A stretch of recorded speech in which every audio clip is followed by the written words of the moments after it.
سینو گومیرا اجیدارما کی کہانی، تاریخ کا سبق، انگریزی سے ترجمہ اجمل کمال۔ جب تاریخ کے سبق کا وقت ہوا تو اسکول کا استاد الفانسو اپنی چھٹی کلاس کے شاگردوں کو اس تاریخی مقام پر لے گیا۔ نومبر کی ہوا کے سرد جھکڑ چل رہے تھے جن کے زور سے ٹوٹے ہوئے پتے اڑ اڑ کر قبرستان میں پھیلتے جا رہے تھے۔ بچوں، ہمیں تاریخ پڑھنی ہے، وہ بولا۔ بچے اپنی بڑی بڑی گول آنکھوں سے استاد کو دیکھ رہے تھے۔ الفانسو نے بھی انہیں جواباً تیز نظروں سے دیکھا۔ عجیب بات ہے، اس نے سوچا، ہر بار یہاں آ کر یہ بالکل خاموش ہو جاتے ہیں، حالانکہ ویسے کس قدر شرارتی بچے ہیں۔ کلاس میں تو ہر وقت ایک دوسرے کے پیچھے دوڑتے اور ڈیسکوں پر سے کودتے رہتے ہیں۔ یہ دوسرا موقع تھا کہ الفانسو اپنے شاگردوں کو قبرستان لایا تھا۔ ہوا کے جھکڑ چل رہے تھے اور پتے ادھر ادھر اڑ رہے تھے۔ تاریخ کیا ہے؟ الفانسو سوچنے لگا۔ ہمیں ماضی سے کیا سمجھنا چاہیے؟ اس نے اپنے معصوم شاگردوں پر نظر ڈالی جن کے بال گھنگریالے، جلد کا رنگ گہرا، دانت سفید اور آنکھیں بڑی بڑی تھیں۔ اس موقع پر ان کے ہاتھ اور پیر ساکن تھے، منہ کھلے ہوئے تھے اور آنکھیں منتظر تھیں۔ ہوا کا ایک اور جھکڑ آیا، اس بار اس میں بارود کی بو تھی۔ الفانسو اس واقعے کو بھولا نہیں تھا۔ کیسے بھول سکتا تھا وہ؟ جب فائرنگ ہوئی اس وقت وہ دو قطاروں میں کھڑے تھے، ایک قطار آگے اور ایک اس کے پیچھے۔ کمانڈنگ آفیسر نے ایک بار ہوا میں فائر کیا اور چلایا، اگلی قطار بیٹھو، پچھلی قطار فائر کرو۔ جب پچھلی قطار فائرنگ کر چکی تو اگلی قطار نے ہجوم کو اپنی سنگینوں سے گودنا شروع کر دیا۔ الفانسو بھولا نہیں تھا، وہ اندھوں کی طرح بھاگ رہا تھا کیونکہ ہر طرف لوگ مکھیوں کی طرح گر رہے تھے اور ادھر ادھر پڑے ہوئے تھے۔ مسٹر الفانسو، ہاں، ہم تاریخ کلاس روم سے باہر آ کر کیوں پڑھ رہے ہیں؟ الفانسو نے بچے کی طرف دیکھا۔ اس کے شاگرد جس طرح سوال کرتے تھے وہ اسے پسند تھا۔ ان کے اسکول کے تمام استاد اپنے شاگردوں کو سوال کرنے پر اکساتے تھے۔ انہوں نے بچوں کو سکھایا تھا کہ انہیں جو کچھ پڑھایا جائے اس پر آسانی سے یقین نہ کریں۔ اب بچہ پوچھ رہا تھا کہ تاریخ کا سبق کلاس روم سے باہر کیوں پڑھایا جا رہا ہے؟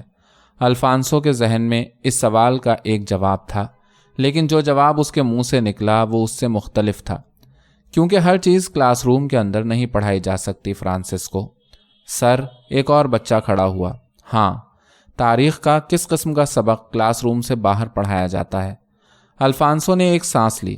یہ سارے سوال بالکل ایمانداری سے پوچھے جا رہے تھے، لیکن ایک ایماندارانہ سوال کس قدر دشوار ثابت ہو سکتا ہے۔ در حقیقت اس کے ذہن میں اس کا جواب پہلے سے موجود تھا، لیکن اس بار بھی جو جواب اس کے منہ سے نکلا وہ اس سے مختلف تھا۔ ظاہر ہے تاریخ کا وہ سبق جو کلاس روم کے اندر نہیں پڑھایا جا سکتا فلورنشیو۔ لیکن سر، تاریخ کا وہ کون سا سبق ہے جو کلاس روم میں نہیں پڑھایا جا سکتا؟ پتے اب بھی گر رہے تھے، سوکھے زرد پتے ہوا کی زد میں آ کر پورے قبرستان میں اڑتے پھر رہے تھے۔ گرتے ہوئے پتوں کو دیکھ کر الفانسو کو ہمیشہ وہی واقعہ یاد آ جاتا جب ان تمام لوگوں کو جو وہاں رہ گئے تھے اور بھاگ نہیں سکے تھے اپنی قمیصیں اتارنے کا حکم دیا گیا تھا اور پھر انہیں لکڑی کے لمبے ٹکڑوں سے مارنا شروع کر دیا گیا تھا۔ دعا پڑھ لو، تمہارا وقت آ گیا ہے اور اب تم مرنے والے ہو۔ الفانسو اوندھے منہ لیٹ گیا اور خود کو مردہ ظاہر کرنے لگا۔ اس نے اپنے قریب ایک دوست کو جو ابھی زندہ تھا سر میں چاقو کا زخم کھاتے دیکھا۔ فلورنشیو، تاریخ صرف دنوں اور ناموں کا ریکارڈ نہیں ہوتی۔ تاریخ گھاس میں پڑی رہ جاتی ہے، ہوا میں چھپی ہوتی ہے یا لہروں کے پیچھے حرکت کر رہی ہوتی ہے۔ تاریخ فلورنشیو کلاس روم کے باہر رینگتی پھرتی ہے اور اب تم سب کو اس کا مطالعہ کرنا ہے۔ بچے خاموش ہو گئے۔ انہوں نے بہت سی چیزوں کا مطالعہ کیا تھا۔ اسکول میں گزارے ہوئے 6 برسوں میں انہوں نے پڑھنا، جوڑنا اور سبب اور نتیجے کو ملا کر دیکھنا سیکھا تھا۔ انہوں نے سیکھا تھا کہ بات کس طرح کی جاتی ہے، زبان کو کیوں کر استعمال کیا جاتا ہے اور اس سے کیسے فائدہ اٹھایا جاتا ہے۔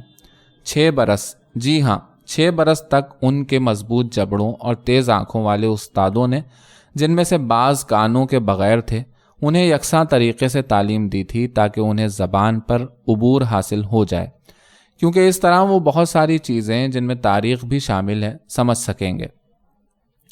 الفانسو نے بہت سارے برسوں میں یہ بات سیکھی تھی کہ ان کی امیدیں بچوں سے وابستہ ہیں، لیکن اسے احساس ہوا کہ یہ امیدیں صرف اس وقت حقیقت بن سکتی ہیں جب بچے تاریخ کو اچھی طرح سمجھنے کے قابل ہوں۔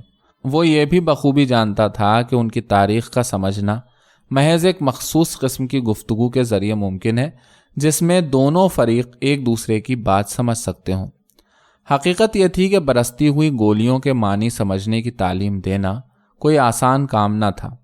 گولیاں جو مسلسل 7 منٹ تک برستی رہی تھیں اور ہر طرف انسانی جسموں اور ہوا کو چھیدتی رہی تھیں۔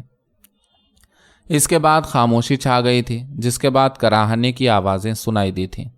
اسکول کے استاد الفانسو نے اس بارے میں بہت سوچا تھا کہ بچوں کو یہ سب کچھ کس طرح بتایا جائے کہ وہ ان کے لیے بہت زیادہ دہشت ناک نہ ہو جائے۔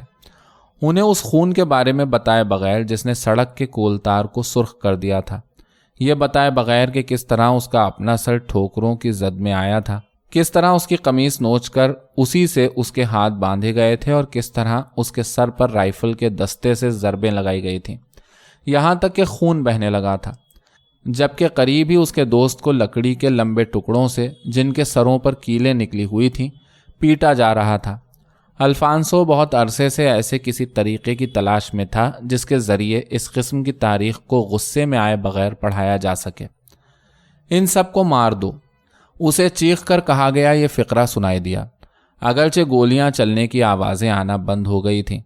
اسے صرف یہ معلوم تھا کہ اسے ایک ٹرک میں پھینکا گیا تھا۔ ہوش اور بے ہوشی کے درمیان تیرتے ہوئے اس نے انسانی جسموں کے ڈھیر کا لمس محسوس کیا تھا، جن میں سے کچھ نیم مردہ تھے اور کچھ نیم زندہ۔ مسٹر الفانسو، ہاں بتائیے، آپ کون سی تاریخ پڑھانا چاہتے ہیں؟ ہوا کا ایک اور جھکڑ آیا جس میں خون کی ناگوار بو تھی۔